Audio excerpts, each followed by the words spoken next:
Hello everybody. So today we will talk a little bit about the displacement maps and how to use them in the Maya software and Arnold Vray. So let's get started. So create a plane. Just click on the grid. I will scale it by 10. Great. So right now we need to make a shader. I will create a simple blend, and in order to assign displacement map, we will select surface shader. On a displacement map, I will click checkerboard, file. Let's select the file and select the displacement map. Great. Don't forget the color space for a displacement will be raw, and for alpha luminance should be checked. Alpha gain means that you can control the height of the displacement map. For example, from 0 to 1, it's like a boolean. However, we can go above that, so we can move a little bit more, or let's say much more above the 1. So your displacement will increase drastically. Sometimes there's a rule when you're moving above the alpha gain.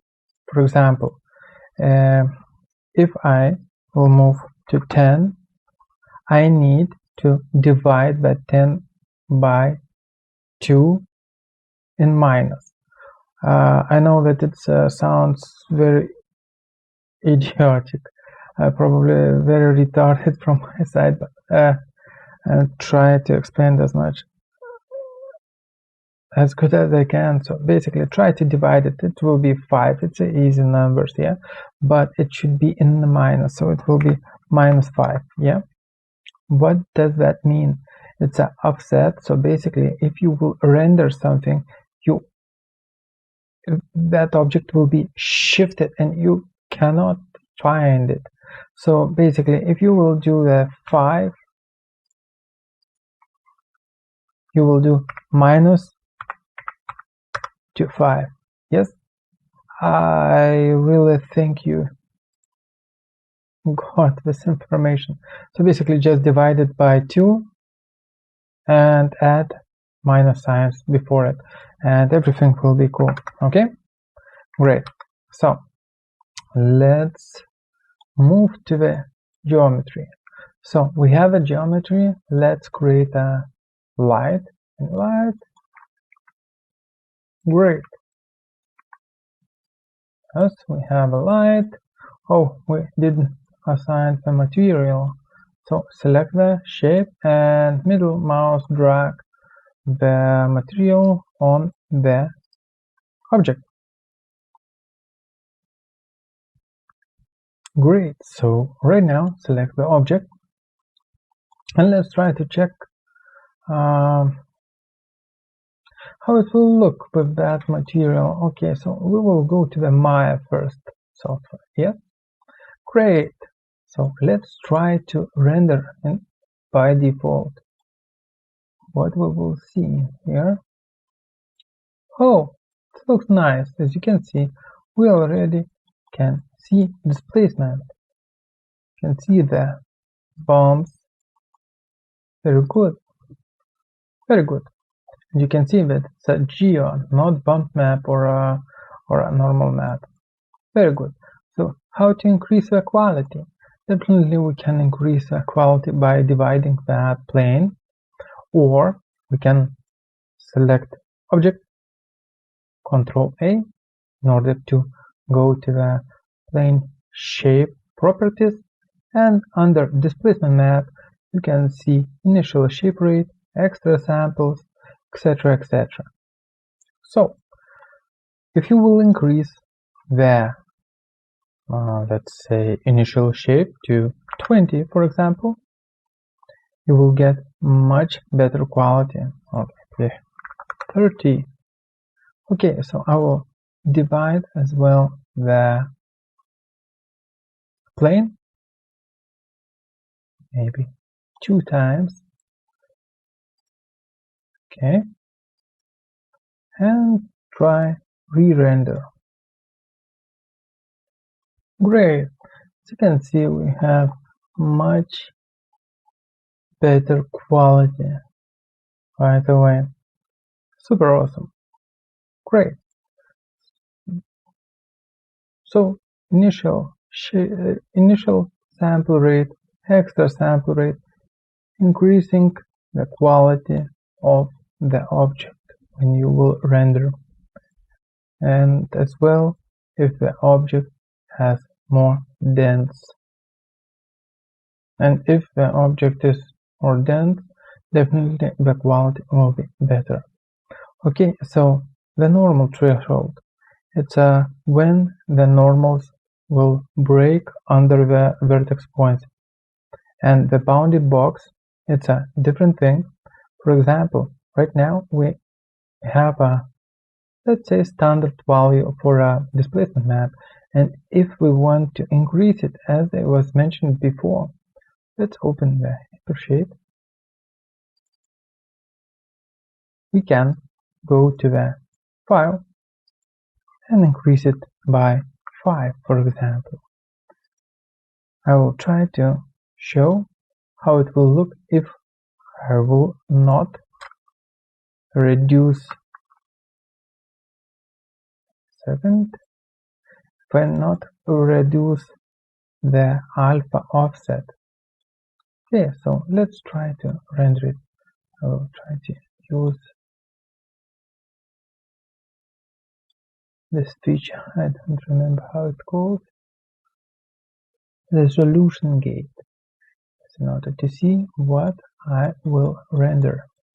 Great. So let's press it, and as you can see, I cannot see anything, and the reason is because it's shifted. See, somewhere out there. Okay, so what we can do in order to stay on the same place, let's do the math which I was told before. Divide by 2. Great. Let's check it out.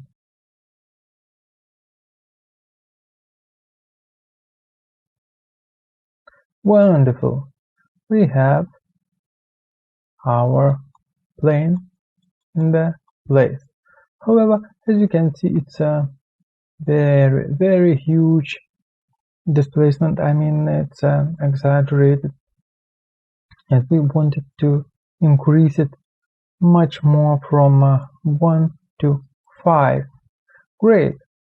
And in such scenarios, we can see some breaks in the object. I mean, let's try re-render again. I want to see if we will leave the bounding box, and currently we are in the bounding box range. Okay, so give me a second. I will try to increase a bit more, probably to 10 and -5. Great. Let's try render. Wonderful. Right now we're getting the breaks in the mesh, and as you can see, the dark, it's like a missing polygons. So what we can do, we can select the mesh, go to the bounding box, and select the bounding box by 10. We increase to 10 so we can write it 10 manually, or we have a calculator option. So let's click it. It will calculate better than us. Okay, so calculator mentioning that we can go with a 6.5. Okay, so let's try to re-render.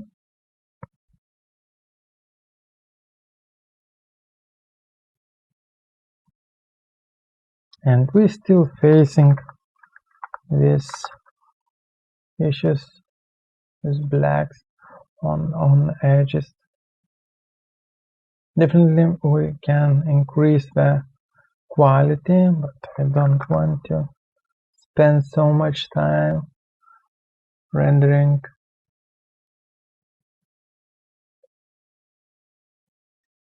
this object.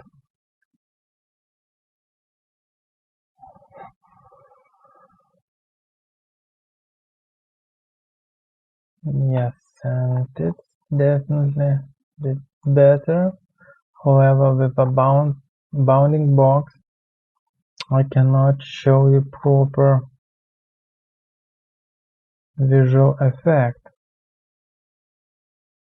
What it will be if I will select it by one, because I want to show how it should break, you know. Yes, definitely right now we're getting this effect. As you can see, everything is here in dark. It's a breaking everything. As you can see, there is no polygons, and this is because the bounding box scale is not fitting our let's say geo. So this is great that I can show you this issue, and it doesn't matter if it's a Maya renderer or it's a Vray or it's a let's say Arnold. Yeah, so basically you need to know that you can tweak the values in here of a bounding box, and it doesn't matter if it's a Maya renderer. Great, so let's move forward with a different renderer, and okay, I will get back to 1 and proper value. Awesome. So let's try to render it on the Arnold. Oh, first we need to change the rendering engine. Great. And let's try to render. Okay, and as you can see, it's a bit complicated. It doesn't matter. Let's try. Select the object. Let's go to the Arnold renderer. Need the visibility, export, need subdivisions, definitely. Height. Okay, so it's Cat Clark. Probably let's try 3 for a height, 0.1. It's always good to start from 0.1. Okay, as you can see, we have pretty good results. We'll increase intensity of the light just a bit. Okay, so we have pretty good results, and there's no need a lot of tweaking, etc. Just use the Cat Clark and play with the iteration. It will be like a subdivision quality, and height, admin height, simple as that. And yeah, so don't forget to try checking things like alignments.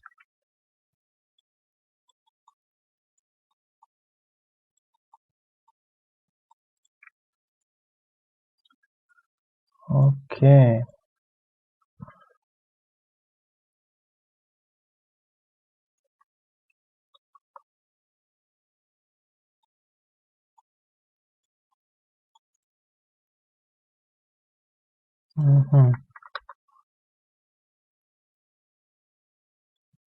Okay, so for a bounding box, I will select them all, and let's say fix the issue. As you can see right now, there's no gaps, everything looks seamless. This is not a gap, this is a shadow. It's a harsh shadow, so we can try to select the light and try to rotate it.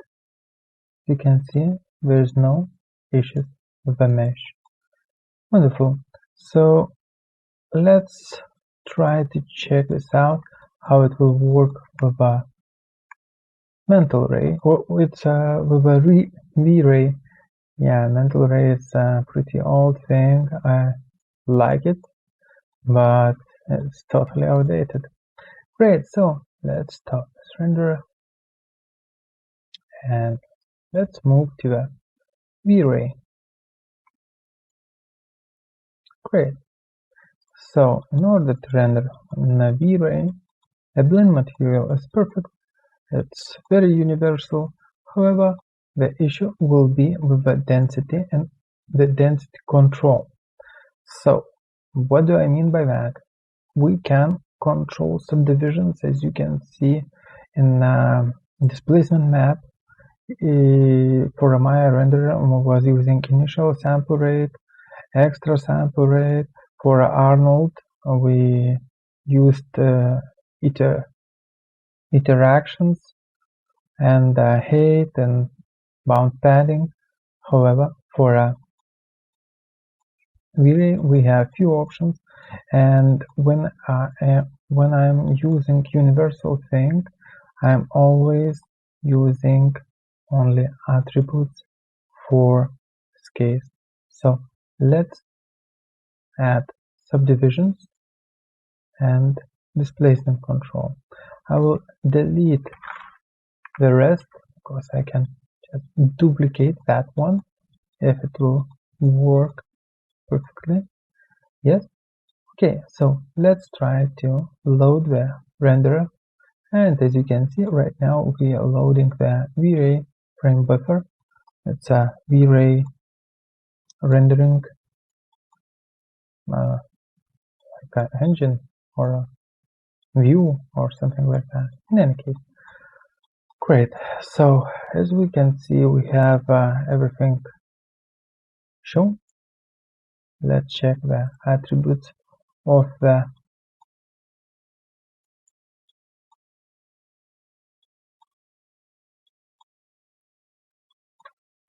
plane, and we can see some artifacts which we probably can fix. So as you saw, I've added to that plane subdivision and displacement control. So under extra Vray attributes, subdivisions and displacement quality, let's crank it to 0.1, and for max subdivisions we can add 16, for example.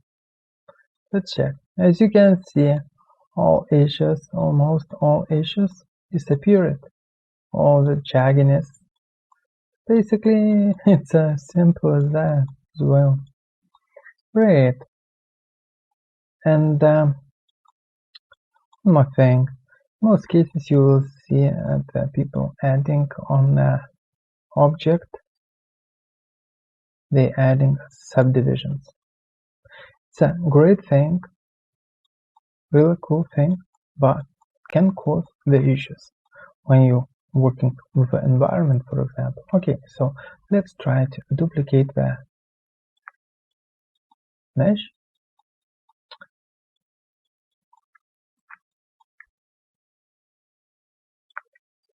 And as you can see, we have the hole in here. It's not properly aligned on the corners. Yeah, it's rounded. This is because that's subdivisions. So when we're selecting object, definitely we can go and just turn off these subdivisions. It's a one way.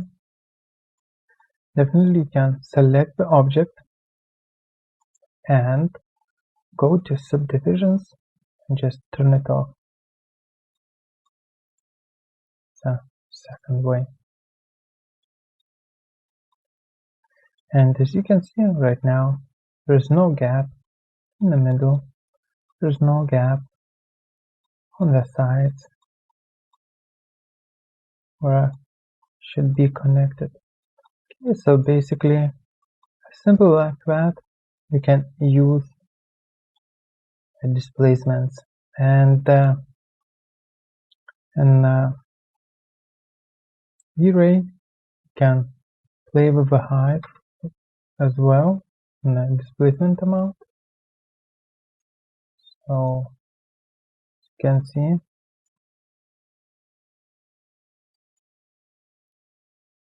we can increase it, decrease it just in here. You don't need to go in hypershade and play with the alpha gain. Yes, great guys. So thank you for watching. I hope that you understand the basics of the displacement map, and we will move forward, and I will try to do a little bit complex, let's say, using displacement maps, because a lot of ways you want to use more than one displacement map, and it can cause the issues if you will go through the if it will be, for example, a V-ray, you will select object, you will go on the create V-ray and displacement and apply the single displacement node, and it sometimes can cause other issues. You cannot plug more displacement maps, so I will show you how to do it. Definitely I will show you in the next tutorial. Probably I will talk a little bit more about the displacements, because it's a, as I can see, critical issue, and I cannot see a lot of videos in YouTube, so I believe it can be popular. Okay guys, see ya, cheers.